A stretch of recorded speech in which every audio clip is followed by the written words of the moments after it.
What would I recommend you use to climb to infinity the easiest? Destroyer Leader Control. This list is beyond dirty. The entire premise of the deck is you have some fun, and your opponent has no fun whatsoever. This deck can be boring to play at times, but my god, it gets wins. And 8 cube wins at that. The deck is a pure control list. You entirely lock out one location with the Spider-Man Professor combo, you make your opponent's cards unplayable, and you either replay your opponent's cards or play a 6/16 as top end. There are some pretty crazy things that you can do with this list, but they require you to have a decent read on your opponent. Throwing a Naked Professor can be scary, but very rewarding at times. Playing a Hobgoblin or Green Goblin on your opponent's location with 3 other units can be scary but also very rewarding. And things like that make this list have some sort of learning curve. However, everything else is pretty self-explanatory. Use this to get infinity or to make people hate you. Either way, hope you enjoy. Alright, so here we are in game number 1. And we have not a great hand, obviously, but, we do what we do. And we got Bifrost, which is not great for us. It's not terrible, but it's just really awkward because we don't know how we want to position things yet, not knowing what our opponent is. But as we all know, people do often take their time choosing cards because why not, right? Some people just don't know what they want to do in life, and that's fine. But here we are, still waiting. Give them a little thumbs up because why not? Little fist bump too because we're friendly like that. And here I think we do draw a turn 2 play. Yeah, we drew Angela. And we want to play it on the Bifrost because we want it to go into Nid. Because it's just really good. And we did end up getting Nexus, which was pretty awkward, but we didn't know that, right? So we didn't play it on the Nidavellir, however you say that. But we do want the stats of the Cosmo to go on Nexus. However, we also, want that proc on Nidavellir. Yeah. So we played on the Angela. We didn't even we didn't go first, so it didn't matter that they played those. And yeah, just we're doing pretty good here. We have our Spider-Man to be able to lock down that Nexus place, which is great for us. Spider-Man on Nexus is pretty huge. However, I think here they do end up playing 2 other units, which isn't the smartest choice either way. So we're not sad about it. Actually, I think they storm Nid, which is fine. It's fine, right? But then the Bifrost makes it move into Nexus. And so they get very weak Nexus. And now we're just able to win because our Destroyer just procs over everything. And we have armor here. So we're able to protect Nexus. And we're able to buff everything by a bunch. Because why not? Here I was I was contemplating, but then I realized after a bit, I was like, wait a minute. I can just be good at the game, right?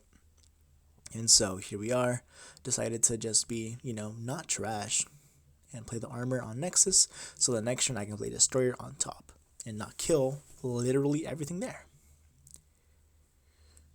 But we don't play the Iceman. We should have played it on Bifrost, but, that doesn't matter. We're just god gamers like that. We just BM'd for fun. And so, we played the Destroyer here because why wouldn't we? Leader isn't great here because they already filled up Nexus, and Destroyer is 16 stats just for funsies. We do destroy the flooded location, but we still get more stats than the Dino there. So we end up winning that game. Now on to game number 2. Alright, here we are, game number 2. And we have a decent hand with a very good location. And it is very good because of Scorpion and Iceman. And not great with Destroyer, but it's not really bad either because you can't destroy things twice, and you usually don't destroy things anyways. So here we are. We place our armor on middle because we're just god gamers like that. And yeah, we end our turn here. And this time our opponent knows what they want to play. So much better for me, right? And so we end up getting, I can't even read what that is, not gonna lie. Anyways, Kamartaj, we play our Scorpion there because we finally drew him. And so we play him. And now everything in their hand gets -2, which is amazing for us. And so we snap because we're like, you know what?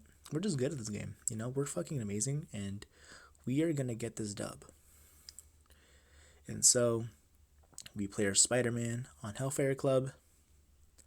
And I think here they do end up playing units there. But it's fine because it was just a Scarlet Witch. And Savage Land, it's decent. It's decent. Not terrible for us. So we play our Prof here because Spider-Man and Prof is such a god tier combo. And we got lucky. We got so lucky that they didn't get any units in there because we would have lost the game if they did. But obviously we knew that they wouldn't get any units there. And so we actually play our leader here, knowing that they can only play units. They can only play one unit on the far left. And we just counter that. And so they play Wolfsbane, and we get the stats that the Wolfsbane got from its battle cry, and we get it twice. So you know what? We won that game because we're good. On to game number 3. Here we are, game number 3. And we have a very good hand here. Spider-Man and Professor X. You love to see those in unison. And we have a Green Goblin here for Atlantis, which is great. And we have Iceman, which we don't play on 1. And the reason for that is we want to see what our other locations are and if we top deck Angela. Because Angela and a 2-drop and a 1-drop is so good. So good. And so we didn't do either. So we just play our Iceman now on the unknown location because we don't care whether or not it dies or if it gets shafted in any other way because it's Iceman. It's a 1/2. It's a value card. We don't care about it. We don't care about it that much. And so we play it there because we don't want to just pass here. And it's Sinister, which is great for us with Green Goblin because now we get to Green Goblin and it goes to 2 locations and the battle cry triggers as well. So now they get 2 -3s. In the next turn, we have Spider-Man. Double Spider-Man. It's a double Professor, which is just amazing. And we know it's amazing, so we snap here. And so the double Goblin unleashes. And they did get double Scorpion, but do we really care about that? Not really. It's kind of annoying, but it didn't hit our Destroyer. And so we play our Spider-Man here. And we get double Spider-Man. And now we play our Prof here because Prof is just amazing. And now the thing is, do we want to play it on Sinister or do we want to play it on New York? And we play it on Sinister here because we're just gamblers like that. And they play a Black Panther, which isn't great, but it's actually amazing because now they can't Zola it. And so we play our Destroyer here, not caring if the 4-1 dies. And we just end up winning the game. Because 6-16, kind of good, man. Kind of good. And yep, here we are.